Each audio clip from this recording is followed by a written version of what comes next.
Welcome to the Deep Dive. Today, we're focusing all our energy on the employee experience, or EX. We spend so much time analyzing the customer journey. But what about what happens inside the company? That journey, well, that's what really defines modern business success now. We've gone through your sources, and they all seem to point to, well, one main thing: finding and hiring good employees. That's actually a problem you can measure, you can solve. The much tougher challenge, the one that really drains budgets and, frankly, destroys morale, is keeping those relationships going and helping people grow once they're actually hired. That's absolutely right. And the scope of EX, it's huge. We're talking about the whole employee life cycle. I mean, it starts from the very first time a manager maybe uses a LinkedIn search filter, right up until the moment an employee decides to leave. It's a massive amount of data, interactions. It can feel overwhelming. So our mission today is really to cut through all that noise. We want to give you a clear path by unpacking 4 critical phases that really define this whole experience. And importantly, we're not just talking fluffy stuff like soft skills or, just morale.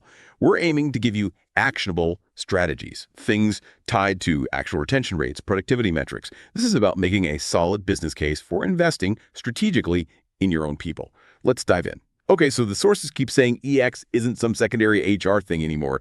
It's actually central to profitability. But why should leaders think about employees as maybe even more important than clients? What's the sort of high-level business case here? Well, it really boils down to efficiency and advocacy, I'd say.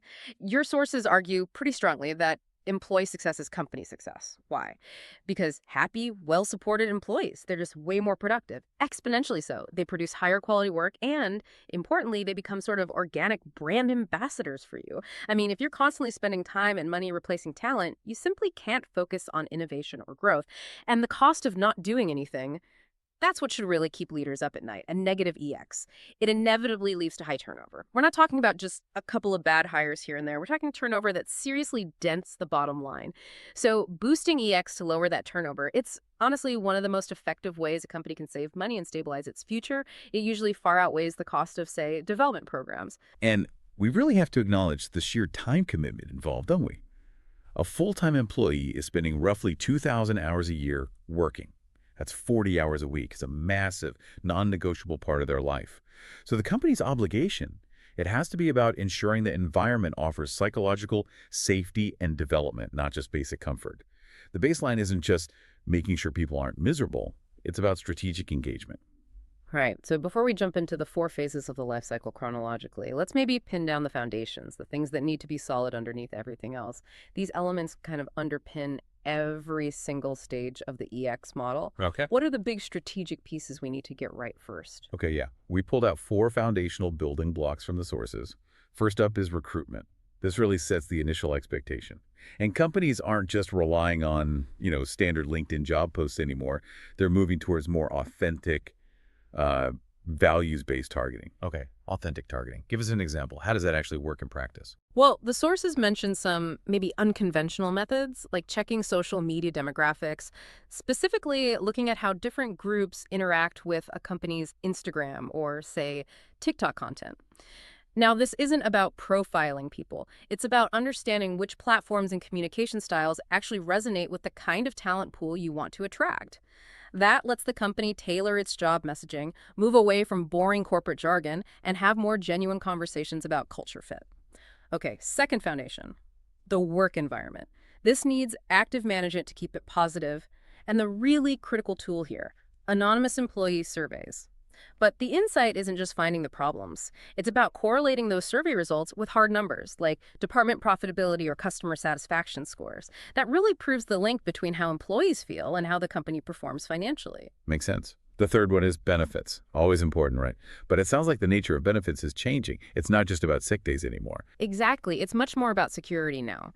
Knowing that if unexpected things happen, family events, illness, mental health struggles, the company has a genuinely supportive safety net in place. That kind of commitment, that's what builds real loyalty. And the final, crucial foundation is technology. This dictates the whole digital experience. Employees, especially remote ones, they absolutely must have seamless, up-to-date software for collaboration, task management, creative work, you name it. Think about it. If a new hire spends their first 3 weeks battling outdated systems or software that doesn't work together properly, Well, that failure just instantly kills productivity and really tanks their initial EX. Okay, this is interesting. So now we move into the structured lifecycle itself. But you suggested we incorporate Phase 4 data protection differently, not as an endpoint, but as a continuous strategic layer that runs underneath everything else. Let's tackle that continuous layer first, maybe, since it seems to dictate trust at every single step. Yeah, I think that's a really powerful way to frame it. Phase 4. Employee data protection is essentially the trust layer. It's the ongoing responsibility to protect all that sensitive information. Social security numbers, bank details, medical records, the lot. Ignoring this, it doesn't just hurt your reputation if something goes wrong, it brings massive regulatory fines and litigation costs if there's a data breach. And where's this trust layer most vulnerable? Where's the weak spot? Ironically, it's often the newest employees. During phase 1, onboarding, they're really eager to please, right? Yeah. Trying to show good performance quickly.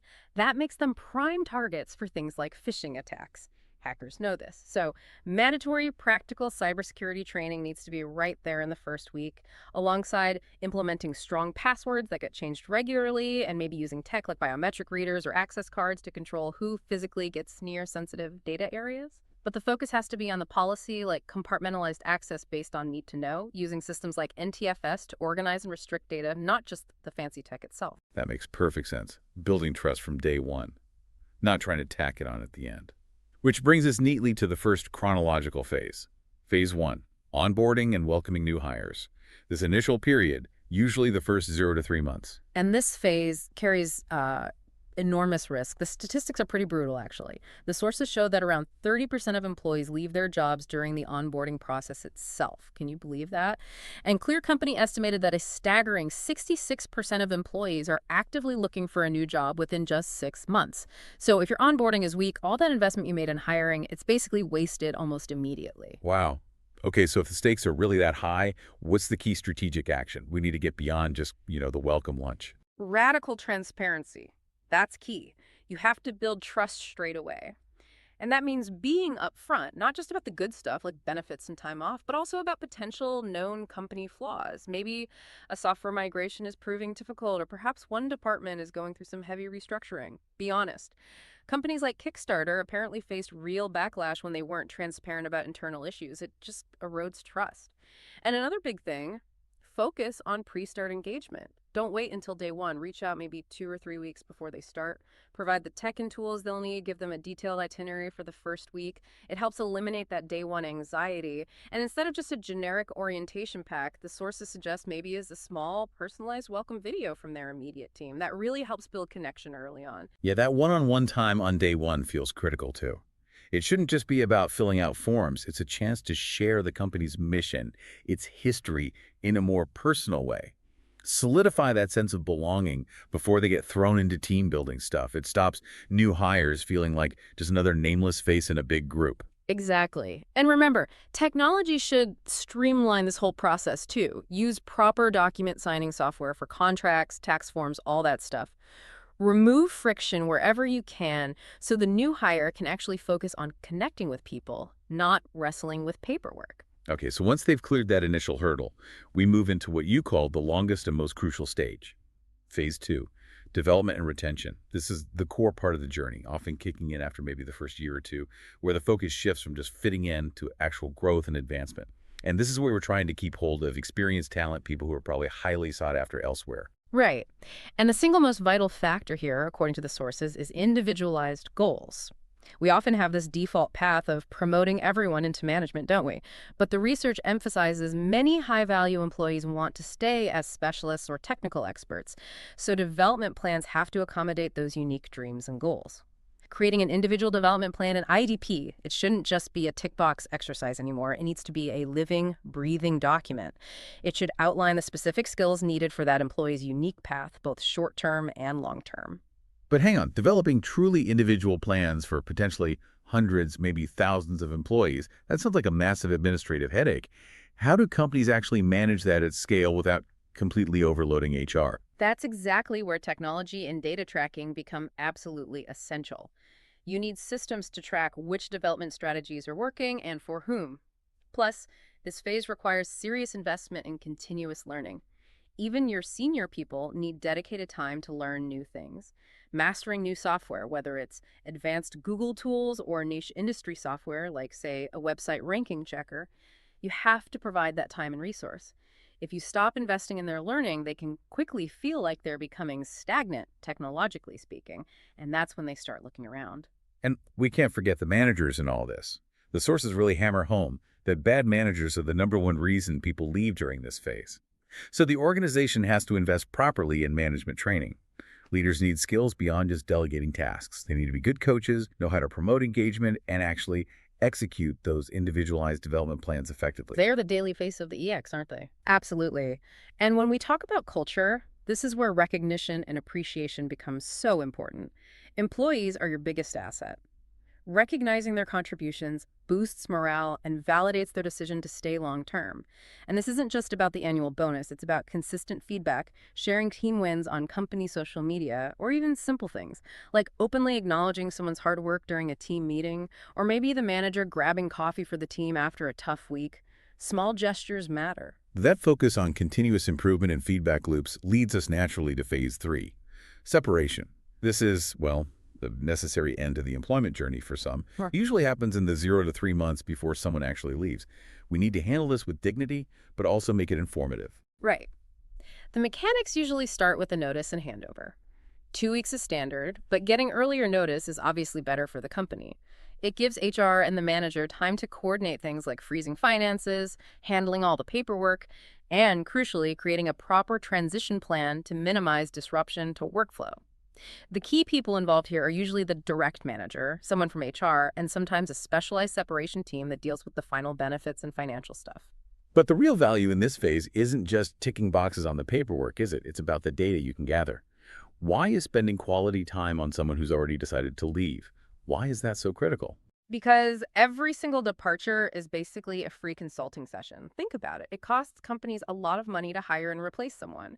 So, by really understanding why that person is leaving, you get direct insights into systemic issues that might be driving other people out too.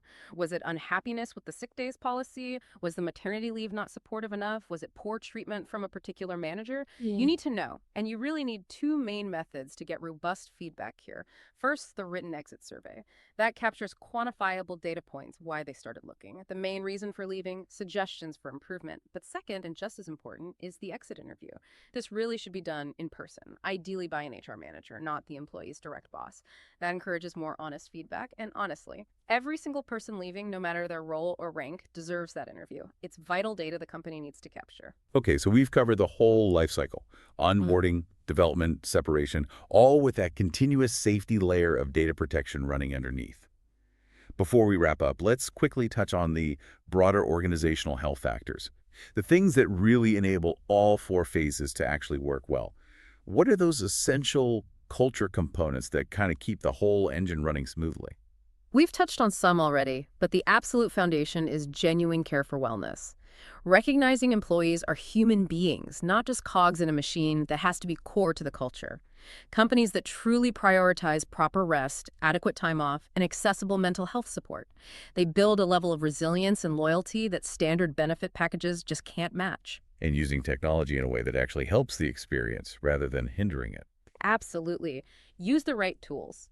This means implementing good time management tools, effective communication platforms like Slack or Teams, not just for ticking an efficiency box, but for actively fostering a transparent, connected, almost community-like environment. Bad or clunky tech just leads to frustration, and frustration is a culture killer. And finally, you absolutely have to create an environment where people feel genuinely heard. That's the employee listening strategy. Beyond just the exit interview, you need regular ways to gather feedback, maybe employee testimonials, pulse surveys, regular check-ins.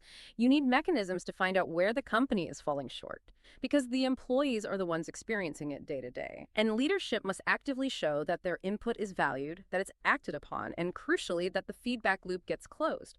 Let people know what changed because of their feedback. What a fantastic deep dive. It really highlights how the employee experience, from that very first digital contact right through to the final data archive, truly is the backbone of a company's success. Following this kind of structured approach across the 4 phases, onboarding, development, separation, and that continuous data protection, really helps ensure that employees, even those who eventually leave, walk away with positive memories.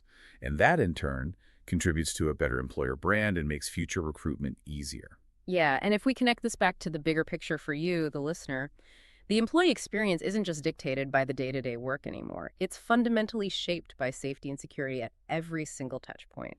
And that strategic importance of continuous phase 4 data protection, it really redefines how long a company has to genuinely care for its former workers. That responsibility doesn't just vanish with the final paycheck. So here's the provocative thought we want to leave you with today. Since getting EX right demands constant critical thinking, where is the weakest link in your organization's employee lifecycle right now? Is it maybe a chaotic and unwelcoming onboarding, a lack of truly individualized growth paths, an exit process that gathers no useful insight, or perhaps shaky data security protocols? Where does your internal data, or maybe just your gut feeling, suggest you should focus your energy first to start chipping away at that daunting statistic of potentially 66% of your people looking for a new job within 6 months? Something to think about.